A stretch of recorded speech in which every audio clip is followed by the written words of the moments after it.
परीक्षित को श्राप लगा और श्राप लगने के बाद परीक्षित गंगा किनारे आकर के बैठ गए महाराज। श्राप कैसे लगा? बोले एक बार की बात है, जरासंध के यहाँ से किस प्रकार छीन करके लाया हुआ मुकुट महाराज वो पहन करके गए। इस मुकुट में ऐसा क्या था? बोले हुआ क्या कि परीक्षित ने कलयुग को रहने के लिए 4 स्थान दे दिए और 5वां दिया सोने में। सजनों, एक बार जब परीक्षित भ्रमण करते हुए जा रहे थे तो उन्होंने देखा एक काला काला पुरुष महाराज एक पैर पर खड़े हुए वृषभ देव को और लातों से मार रहा है। तो महाराज उस वृषभ देव से पूछा, अरे वृषभ देव, ये आपको दुख देने वाला कौन है? वृषभ देव ने बहुत सुंदर उत्तर दिया है। और सजनों, यही उत्तर वृषभ देव कहते हैं, महाराज मैं किसका नाम लूं कि मुझे दुख कौन दे रहा है? क्यों? दुनिया में एक बात कोई नहीं बोलता कि मुझे ये दुख दे रहा है। कोई कहता है बेटा दुख दे रहा है, कोई कहता है बेटी दुख दे रही है, कोई कहता है पति। बोलो, होता कि नहीं होता?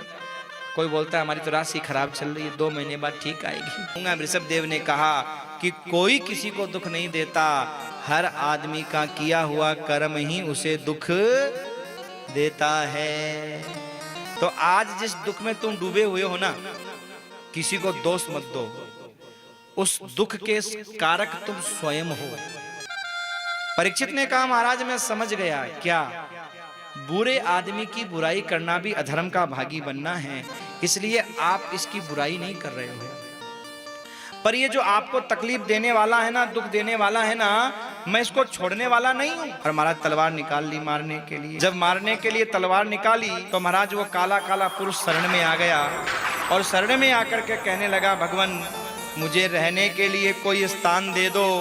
अरे मैं तो यहाँ से चला जाऊं। तो महाराज जब बहुत प्रार्थना की कि रहने के लिए स्थान दे दो, तो उस काले काले पुरुष को, जिसको कलयुग कहते हैं, रहने के लिए 4 स्थान दिए महाराज। और 39वें श्लोक में 5वां स्थान दिया। 4 स्थान कौन से दिए कलयुग को? जहाँ जुआ खेला जाता हो तुम वहां जाकर के रहो, पहला स्थान। जहाँ शराब पी जाती हो वहां तुम रहो।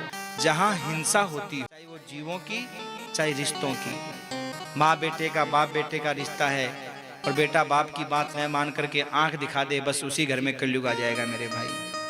सास बहू का रिश्ता है, छोटी सी कोई बात के पीछे आपस में कलह पैदा हो गई, उस घर में कलयुग आ जाएगा, ध्यान रखिएगा।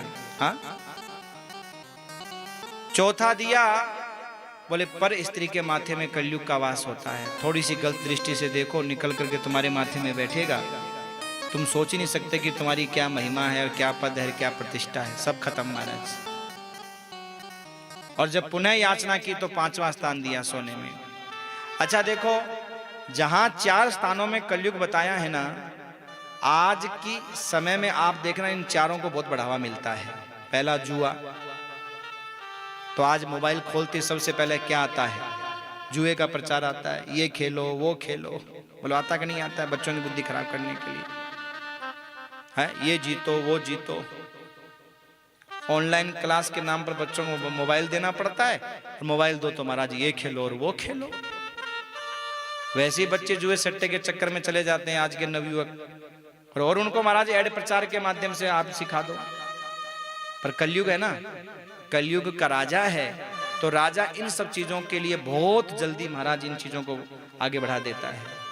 आप अच्छी बात बोलो जल्दी आगे नहीं बढ़ेगी, कोई गलत बात बोल के देखो तुरंत चारों ओर खबर फैल जाएगी महाराज उसकी। कलयुग राजा है भाई। शराब, पानम, दूसरा स्थान। आप देखो कितना प्रचार है। किसी भी गांव गली में आप चले जाओ, किसी भी गांव में जाओ, और कोई स्वागत का बोर्ड मिले या नहीं मिले, लेकिन सबसे पहले गांव में घुसते ही एक बोर्ड जरूर मिलता है, अंग्रेजी देसी इधर मिलती है। बोलो मिलता कि नहीं मिलता? प्रचार है कि नहीं है, है? इन चीजों का बड़ा प्रचार है महाराज। 5वां स्थान सोने में।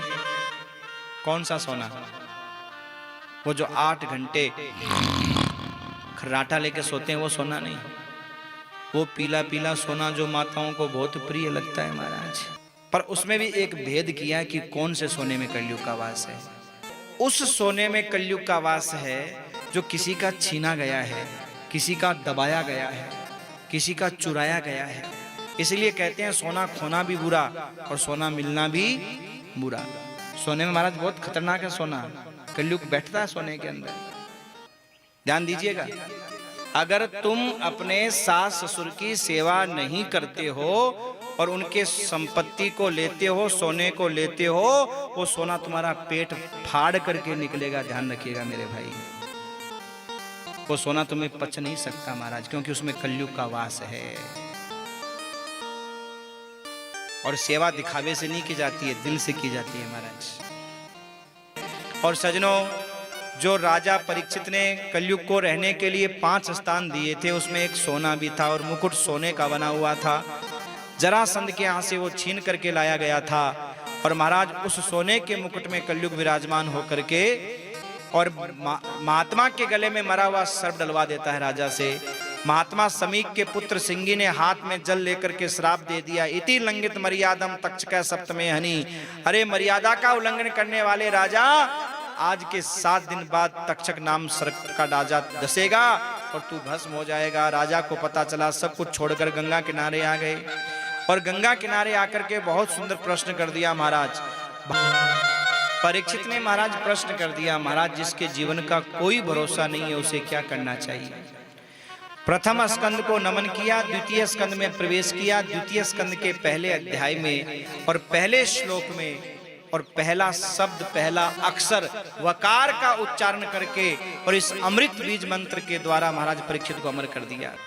मानो सुखदेव जी कहते हैं, परीक्षित तुम सबसे पहले मृत्यु के भय से परे हो जाओ, क्योंकि जब तक मृत्यु का भय है तब तक तुम कुछ समझ नहीं पाओगे महाराज।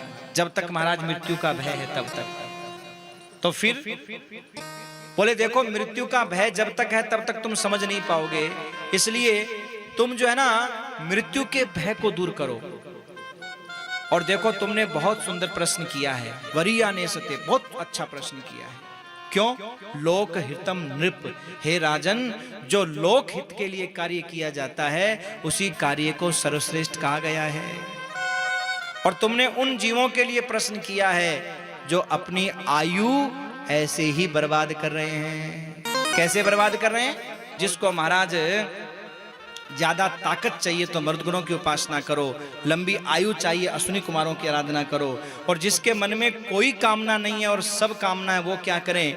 तो भागवत के द्वितीय स्कंद के 3 अध्याय के 10वें श्लोक में सूत जी महाराज कहते हैं और सुखदेव जी महाराज परीक्षित को कहते हैं, अकाम सर्व कामो वा मोक्ष काम उदारधी